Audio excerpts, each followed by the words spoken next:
ಮಂಡ್ಯದ ಕೆರಗೋಡಲ್ಲಿ ಹನುಮ ಧ್ವಜ ದಂಗಲ್ ರಾತ್ರಿಯಿಂದ ತಾರಕಕ್ಕೇರ್ತಾ ಇದೆ.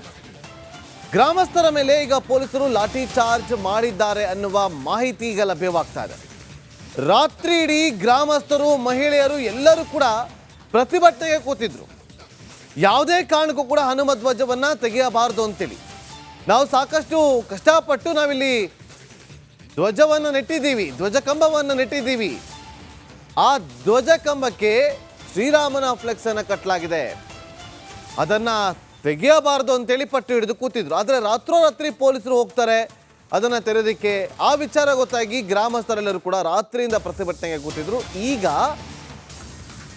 ಅಲ್ಲಿ ಗ್ರಾಮಸ್ಥರು ಹಾಗೂ ಪೊಲೀಸರ ನಡುವೆ ತಳ್ಳಾಟ ನೂಕಾಟ ಆಗಿದೆ. ಲಾಠಿ ಚಾರ್ಜ್ ಅನ್ನು ಕೂಡ ಮಾಡಿದ್ದಾರೆ ಎನ್ನುವ ಅಪ್ಡೇಟ್ ಲಭ್ಯವಾಗ್ತಾ ಇದೆ.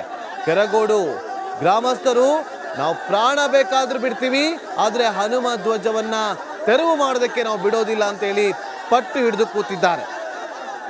ಯಾವ ಕಾರಣಕ್ಕೋಸ್ಕರ ಪೊಲೀಸರು ಈ ರೀತಿಯಾಗಿ ಹನುಮ ಧ್ವಜ ಇದ್ದಂತಹ ಕಂಬವನ್ನ ತೆರವು ಮಾಡೋದಕ್ಕೆ ಹೋಗಿದ್ರು ಅನ್ನೋದು ಗೊತ್ತಿಲ್ಲ. ಆದ್ರೆ ಗ್ರಾಮಸ್ಥರು ಹೇಳ್ತಾ ಇರುವಂತ ಪ್ರಕಾರ ರಾತ್ರೋರಾತ್ರಿ ಇಲ್ಲಿ ಬಂದು ಆ ಕಂಬವನ್ನ ತೆರವು ಮಾಡೋದಕ್ಕೆ ಮುಂದಾಗಿದ್ರು ಅಂತೇಳಿ. ನೋಡಿ, ಹನುಮ ಧ್ವಜ ಸೊ ಇವತ್ತು ನೆನ್ನೆದಲ್ಲ, ಇಲ್ಲಿ ಮಂಡ್ಯದಲ್ಲಿ ಪ್ರತಿ ವರ್ಷವೂ ಕೂಡ ಅಲ್ಲಿ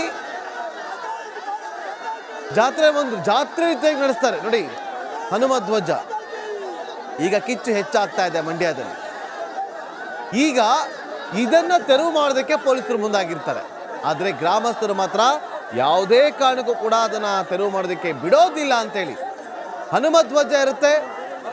ಹನುಮ ಧ್ವಜ ಇದ್ದಂತ ಜಾಗದಲ್ಲಿ ಜೈ ಶ್ರೀರಾಮ್ ಅಂತೇಳಿ ಶ್ರೀರಾಮನ ಫ್ಲೆಕ್ಸ್ ಹಾಕಿಕೊಂಡು ಗ್ರಾಮಸ್ಥರು ಪ್ರತಿಭಟನೆಗೆ ಕೂರ್ತಾರೆ. ಇಡೀ ರಾತ್ರಿ ಕೂತಿದ್ರು. ಈಗ ಸ್ಥಳದಲ್ಲಿ ಒಂದು ರೀತಿಯಲ್ಲಿ ಬಿಗುವಿನ ವಾತಾವರಣ ನಿರ್ಮಾಣ ಆಗಿದೆ. ನೋಡಿ,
ಒಂದು ಕಡೆ 144 ಸೆಕ್ಷನ್ ಅನ್ನ ಕೂಡ ಜಾರಿ ಮಾಡಲಾಗಿದೆ, ಮತ್ತೊಂದು ಕಡೆ ಲಾಠಿ ಚಾರ್ಜ್ ಕೂಡ ಆಗಿರುವಂತದ್ದು. ಮತ್ತಷ್ಟು ಮಾಹಿತಿಯನ್ನು ಕೊಡೋದಕ್ಕೆ ನಮ್ಮ ಮಂಡ್ಯ ಪ್ರತಿನಿಧಿ ಆನಂದ್ ಲೈವ್ ನಲ್ಲಿ ಜಾಯ್ನ್ ಆಗಿದ್ದಾರೆ. ಆನಂದ್, ಸದ್ಯಕ್ಕೆ ಸ್ಥಳದಲ್ಲಿ ವಾತಾವರಣ ಹೇಗಿದೆ, ಯಾವ ಕಾರಣಕ್ಕೋಸ್ಕರ ಲಾಠಿ ಚಾರ್ಜ್ ಆಯ್ತು, ಮಾಹಿತಿ ಕೊಡಬಹುದಾ?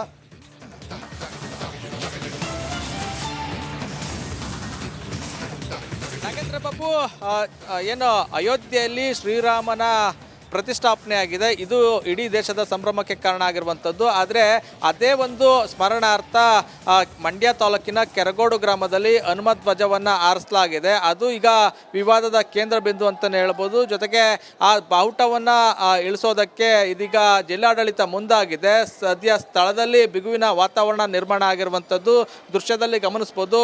ಇದೇ ಒಂದು ಬೃಹತ್ತಾದ ಧ್ವಜಸ್ತಂಭದಲ್ಲಿ ಹನುಮನ ಬಾವುಟ ಅಂದರೆ ಹನುಮನ ಧ್ವಜವನ್ನು ಆರಿಸಲಾಗ್ತಾ ಇರುವಂಥದ್ದು. ಕಳೆದ ಜನವರಿ 20ನೇ ತಾರೀಕು ಇಲ್ಲಿ ಧ್ವಜವನ್ನು ಆರಿಸಿರುವಂಥದ್ದು. ಕಳೆದ 3 ತಿಂಗಳಿಂದಲೂ ಕೂಡ ಇಲ್ಲಿ ಧ್ವಜಸ್ತಂಭವನ್ನು ನಿರ್ಮಾಣ ಮಾಡೋದಕ್ಕೆ ಪ್ರಯತ್ನವನ್ನು ಮಾಡಲಾಗಿತ್ತು. ಗ್ರಾಮ ಪಂಚಾಯಿತಿಯ ಸಾಮಾನ್ಯ ಸಭೆಯಲ್ಲೇ ಒಪ್ಪಿಗೆಯನ್ನು ಪಡೆದುಕೊಂಡು ಅದರಲ್ಲೂ ಕೂಡ 20ಕ್ಕೂ ಹೆಚ್ಚು ಗ್ರಾಮ ಪಂಚಾಯಿತಿ ಸದಸ್ಯರು ಇಲ್ಲಿ ಹನುಮ ಧ್ವಜವನ್ನು ಆರಿಸೋದಕ್ಕೆ ನಿರ್ಣಯ ಕೈಗೊಂಡು ಸಹಿಯನ್ನು ಮಾಡಿರುವಂಥದ್ದು. ಆದರೆ ಆದ ಬಳಿಕ ಒಂದಷ್ಟು ಜನ ವಿರೋಧವನ್ನು ವ್ಯಕ್ತಪಡಿಸ್ತಾರೆ. ವಿರೋಧವನ್ನು ವ್ಯಕ್ತಪಡಿಸಿ ಒಂದು ಮನವಿಯನ್ನು ಕೊಡ್ತಾರೆ, ಇಲ್ಲಿ ಹಾಕಿರುವಂಥ ಬಾವುಟವನ್ನು ತೆರವುಗೊಳಿಸಬೇಕು ಅಂತ. ಅದಾದ ಬಳಿಕ ಅಧಿಕಾರಿಗಳು ಈಗ ಬಾವುಟವನ್ನು ತೆರವುಗೊಳಿಸೋದಕ್ಕೆ ಮುಂದಾಗಿರುವಂಥದ್ದು. ನಿನ್ನೆಯಿಂದಲೂ ಕೂಡ ಬಾವುಟವನ್ನು ಕೆಳಗಿಳಿಸುವ ಒಂದು ಪ್ರಯತ್ನ ನಿರಂತರವಾಗಿ ಸಾಗಿತ್ತು. ನಿನ್ನೆ ಮಧ್ಯಾಹ್ನ ತಾಲೂಕು ಪಂಚಾಯಿತಿ ಇಒ ವೀಣಾ ಅವರು ಸ್ಥಳಕ್ಕೆ ಬಂದು ಬಾವುಟವನ್ನು ಕೆಳಗಡೆ ಇಳಿಸ್ತೀನಿ ಅಂತ ಇದ್ದಂಗೆ ಇಲ್ಲಿ ಆಕ್ರೋಶ ಮನೆ ಮಾಡಿತ್ತು. ಇಡೀ ರಾತ್ರಿ ಧ್ವಜಸ್ತಂಭದ ಬಳಿಯೇ ಒಂದಷ್ಟು ಜನ ಕಾದಿದ್ರು. ಜೊತೆಗೆ ಮಧ್ಯರಾತ್ರಿ ಗ್ರಾಮಕ್ಕೆ ನೂರಾರು ಸಂಖ್ಯೆಯಲ್ಲಿ ಪೊಲೀಸ್ನವರು ಬರ್ತಾರೆ. ಆ ಒಂದು ಸಂದರ್ಭದಲ್ಲಿ ಅಧಿಕಾರಿಗಳು ಕೂಡ ಬರುವಂಥದ್ದು.